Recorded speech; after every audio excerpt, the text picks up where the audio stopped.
Good morning बच्चों। आज के इस लेसन में हम क्लास 10th की इंग्लिश की बुक फर्स्ट फ्लाइट की poem how to tell wild animals के बारे में पढ़ेंगे।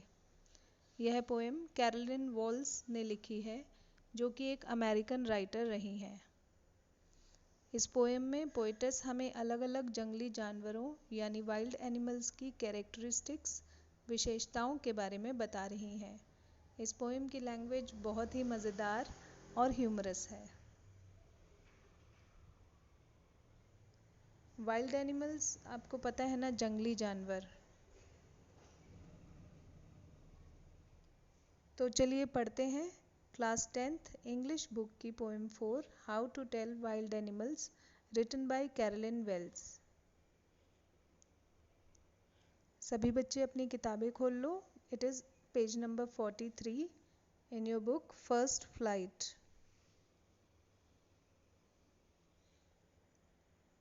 जंगली जानवरों के बारे में तो हम सब जानते ही हैं।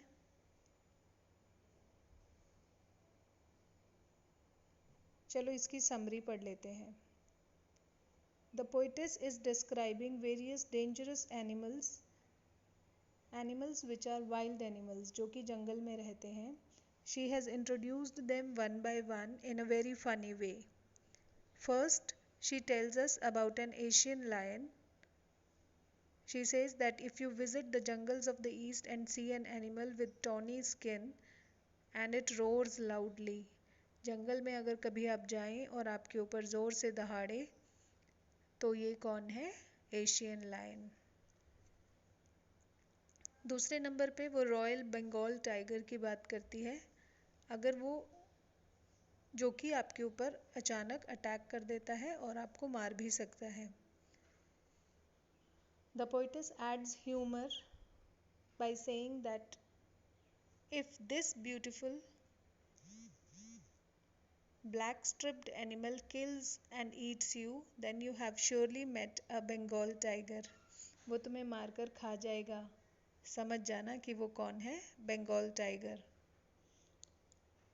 After this, she says that if you meet an animal with black spotted skin and it at once jumps on you, आपके ऊपर कूदने लग जाए, then you have met a leopard.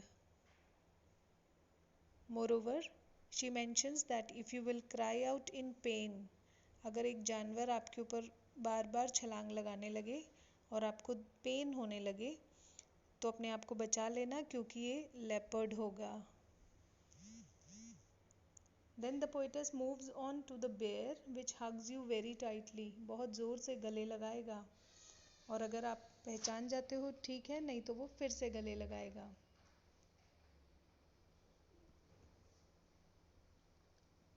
After this, she questions the readers if they know how to recognize beasts that hunt their prey. Here she explains about hyenas, which she thinks have a smiling face, and crocodiles which have tears in their eyes. आपने सुना होगा हाइना की मुस्कुराहट और crocodiles के आंसू, मगरमच्छ के आंसू और लकड़बग्घे की हंसी, सुना है? Which have tears, ये हो गया। The last is the chameleon. chameleon होती है आपकी गिरगिट, जो रंग बदलती है, जो देखने में एक लिजर्ड के जैसी दिखती है। इसके कोई कान और पंख नहीं होते, और ये क्या करती है? अपना रंग बदल सकती है, जैसा कि आपको पता ही है। आई होप कि आप लेसन को पढ़ना चाहोगे। ओके, यहाँ पर एक लेसन दे दिया गया है आपको, आप यहाँ से भी देख सकते हैं और अपनी किताब से भी देख सकते हैं। ये एनसीईआरटी की किताब है।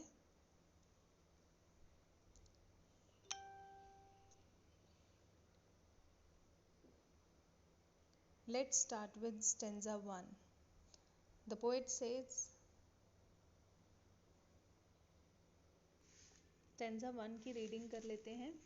If ever you should go by chance to jungles in the east, and if there should to you advance, अगर आपके पास आए a large and tawny beast, if he roars at you as you are dying, ing, you will know it is the Asian lion.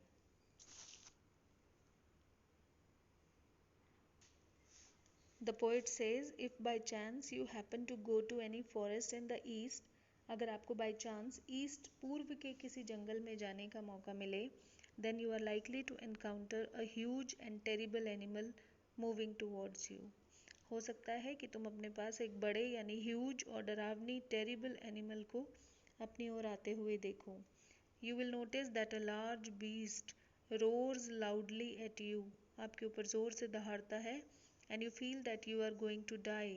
आपको लगता है कहीं आप मर ना जाओ due to fear, डर के मारे. Then you will come to know that it is the Asian lion.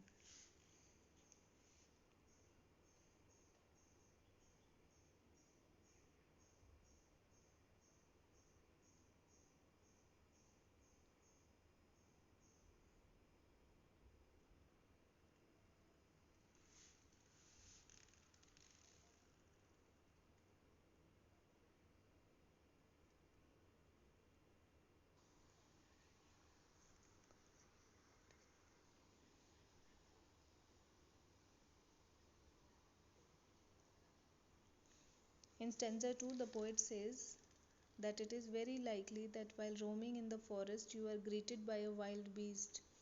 आपको एक जंगली जानवर मिल सकता है जो कि आपको ग्रीट करे, जो कि नोबल है यानी कि अच्छा है. His body is covered with black strips on a yellow hide or skin. See if he eats you. Then it is really simple to understand that it is a Bengal tiger.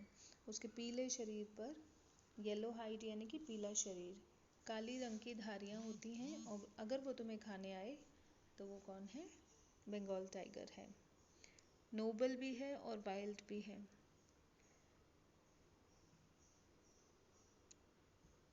हमें खाना चाहता है. बिल्कुल ठीक. Stanza 3. चलो अब पढ़ते हैं लेपर्ड के बारे में. स्टेंजा 3 है, if strolling fourth a beast you view. Strolling fourth यानी कि घूमते हुए. अगर आपको कोई बीस्ट यानी जानवर मिले, हुज हाइड, हाइड मैंने बताया था skin, with spots is peppered, छोटे छोटे निशान हैं. As soon as he has leapt on you, कूद कर आपकी तरफ आए, you will know it is the leopard. Twill do no good to roar with pen, he'll only lap and lap again. कुछ नहीं करेगा, आपके ऊपर कूदता ही रहेगा बार बार, इसलिए अपने आप को बचा कर रखना है. ये जो थर्ड स्टैंजा है, it is about the leopard. In this stanza, the poet helps us to identify a leopard. He says, you might encounter a beast with spots on his skin. This wild beast will jump at you and it will help you understand that it is a leopard. It will keep on jumping on you. हो सकता है कि आपको एक leopard मिल जाए जिसके शरीर पर स्पॉट्स होते हैं. यह आपके ऊपर छलांग लगाता रहेगा बार बार, तो आपको उससे संभल कर रहना पड़ेगा. स्पॉटेड है, पेपर्ड है, इसकी जो हाइड है वो स्पॉटेड एंड पेपर्ड है और ये लीप करता है यानी कूदता है. चलिए फोर्थ स्टेंजा. अगर यहाँ आपको क्लियर ना दिखे तो आप अपनी किताब से देखें. If you are walking round your yard you meet a creature there who hugs you very very hard. Be sure it is a bear. If you have any doubts, I guess he'll give you just one more caress. और ज़ोर से दबा लेगा वो आपको. चलिए. The poet says that well while, यहाँ पर WELL गलत लिखा हुआ है. While you are walking in your yard you may see a creature who hugs you very very tightly. बहुत ज़ोर से आपको गले लगा ले, बहुत ज़ोर से दबा ले, तो समझ जाना it is a bear. If you have any doubts he can give you just one more gentle and loving touch. यानी कि एक बार बड़े प्यार से दबा लेगा, ज़ोर से इतना दबा लेगा कि कहीं आप देखो. बियर जो है वो हग करता है, टच करता है फॉन्डली एंड जेंटली. चलो अगला स्टेंजा पढ़ लेते हैं. हाइना और क्रोकोडाइल के बारे में है अगला स्टेंजा. हाइना कौन होता है? देखो ये फोटो दिख रही है आपको, ये हाइना है। लकड़बग्घा कहते हैं इसको। इसमें आप देख रहे हैं कि जो हाइना है स्माइल कर रहा है, and on the right side crocodile is crying. अपनी किताब के राइट साइड में देखिए, मैं आपको ये देखिए, ये हाइना जो है वो स्माइल कर रहा है, जबकि जो क्रोकोडाइल है वो क्या कर रहा है? क्राई कर रहा है, रो रहा है। तो चलो पढ़ते हैं। हाइना को हिंदी में लकड़बग्घा कहते हैं और क्रोकोडाइल को मगरमच्छ। The poet is trying to tell the difference between crocodile and hyena. He says that he says that a hyena always loves. ये loves नहीं है बेटा, loves को हटाकर smiles कर दीजिए। He says that a hyena always smiles when it eats its victim. जब अपने शिकार को खाता है तो हंसता है। A laughing hyena's voice resembles human laughing sound. हमारे जैसी होती है। On the other hand, the crocodile is said to shed tears. वो रोता है। क्रोकोडाइल जो रोता है, मज़ेदार है ना ये बात, कि जो हाइना है वो मैरीली स्माइल करते हैं, फोटो में देखिए, और जो क्रोकोडाइल हैं वो क्या करते हैं? रोते हैं। क्या तुमने कैमेलियन के बारे में कभी सुना है? हाँ, वही जो रंग बदलती है, गिरगिट, छिपकली जैसी होती है। A true chameleon is small. अच्छा, मैंने स्टेंजा तो पढ़ा ही नहीं, चलो दोनों एक साथ पढ़ती हूँ। पहले हाइना वाला। Though to distinguish beasts of prey, a novice might nonplus, a crocodile you always may tell from the hyena thus, Tina come with merry smiles, but if you they weep, they are crocodiles. Next stanza. The true chameleon is small, छोटी होती है, a lizard sort of thing, lizard के जैसी होती है।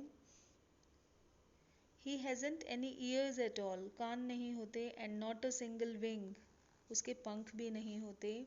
If there is nothing on the tree, उसको पेड़ पे देखना बड़ा मुश्किल होता है क्योंकि वो छुपी रहती है, अपना रंग बदल लेती है। If there is nothing on the tree, 'tis the chameleon you see. इसका मतलब ध्यान से देखो, वहाँ पर कौन मिलेगा? कैमेलियन मिलेगी।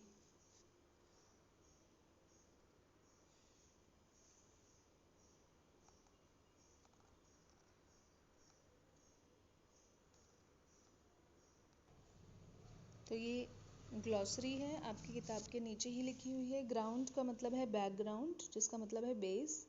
डिसर्न, मेकआउट, आइडेंटिफाई यानी पहचानना। हाइड, एनिमल की स्किन को, खाल को हम हाइड कहते हैं। पेपर्ड, जिसमें छोटे छोटे स्पॉट्स हों, जैसे कि लेपर्ड की स्किन में होते हैं।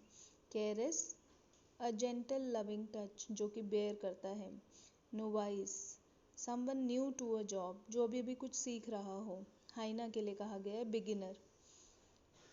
Non plus, be nonplus, said, usually only in the passive voice में हम इसको यूज करते हैं। इसका मतलब है पजल्ड, कंफ्यूज्ड। चलिए एक बार रिवाइज कर लेते हैं। कैरेक्टरिस्टिक्स ऑफ एनिमल्स, ये आपको याद करनी होंगी। एशियन लायन कैसा होता है? टाउनी बीस्ट है और लार्ज, और ये रोर करता है यानी दहाड़ता है। बंगाल टाइगर नोबल है, वाइल्ड है, दोनों चीज़ें अलग अलग बताई गई हैं। ब्लैक स्ट्रिप्स होती हैं येलो कलर की स्किन के ऊपर, ये आपको खा जाना चाहता है।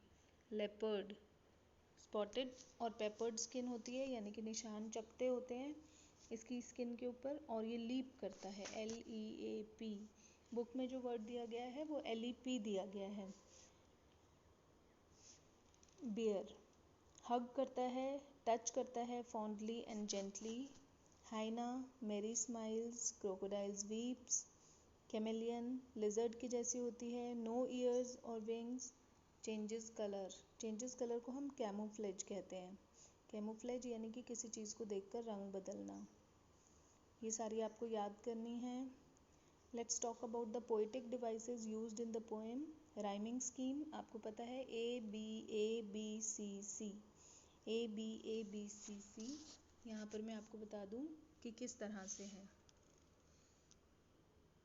देखिए अगर हम इसको देखते हैं तो ये chance, east, advance, chance, advance, AA, east, beast, BB, अब ये जो डाइन है ये इनमें से किसी से भी राइमिंग नहीं हो रहा है, तो ये सी हो गया डाइन लाइन। इसीलिए देखो इन्होंने डाइन की स्पेलिंग DYING नहीं लिखी, क्योंकि लाइन के साथ ये राइमिंग करना चाहते थे। तो राइमिंग स्कीम हो गई ABABCC। ये क्लियर है सब। वापस आ जाते हैं राइमिंग स्कीम के बाद ऑलिट्रेशन, यानी कि शब्दों का बार बार उच्चारण। जैसे कि रोमिंग राउंड में R है, लेप एंड लेप में L है, who hugs you very very hard H, a novice might non plus N बार बार आ रहा है। इसको हम ऑलिट्रेशन कहते हैं, जिसको हम हिंदी में कहते हैं अनुप्रास अलंकार। ये सब आपको याद करना होगा। चलो कुछ क्वेश्चंस पूछते हैं। What is the name of the poem and the poet? ये तो आपको पता है।